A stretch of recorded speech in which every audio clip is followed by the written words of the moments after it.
Aka, soqolni silliq qilib qo'yaylik. Bo'ldi, hozir ustarada chiroyli qilib silliq qilib qo'yaman-da. O'tgan safar ustarada olinganda rost aytishgandi. Boshqa variant yo'qmi? Muammo ustarada emas. Agar to'g'ri yondashuv bo'lsa, hattoki eng sezuvchan teriga ham zarar yetmaydi. Bugun sizlar bilan ustarada qanday qilib soqol olishni ko'rib chiqamiz.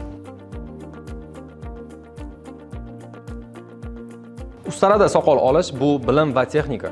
Ustarani tig'i o'tkir, sifatli bo'lishi kerak. Qo'lga qulay yotishi, sirpanmasligi kerak. Arzon ustara terini tirnaydi, kesib yuboradi, qizarishga olib keladi. Yaxshi ustara xavfsiz ishni boshlanishi. Bu tuklarni bo'shatadi, terini tayyorlaydi, og'riqni kamaytiradi. Krem surganimizda u me'yorida bo'lishi kerak va krem surganda tezroq ishlash kerak, krem qotib qolmasligi uchun. Krem ustara bilan teri orasidagi himoya.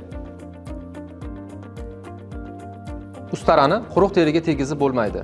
Qaynoq sochiq bilan yuzni avval yumshatib olamiz.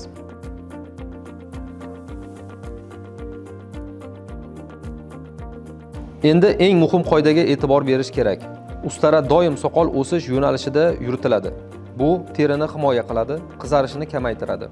Tuklarni ichkariga o'sib ketishini oldini oladi. Bo'yin va yanoq eng sezgir joylar. Bu yerda bosim minimal, teri yengil tortiladi, shoshilish yo'q. Shu joylarda xato ko'p bo'ladi. Keyingi qoida: agar ustara bilan ishlash paytida teri qizarib ketsa, achishi kuchaysa yoki mijoz bezotalansa, darhol to'xtatish kerak. Bu ustara yomon degani emas. Bu teri bugun ustara uchun tayyor emas degani.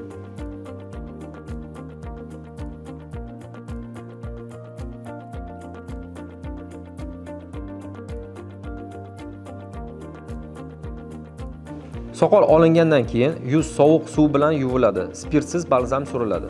Bu terini tinchlantiradi, qizarishini kamaytiradi, mijozga qulaylik beradi. Soqol olish parvarish bilan tugaydi.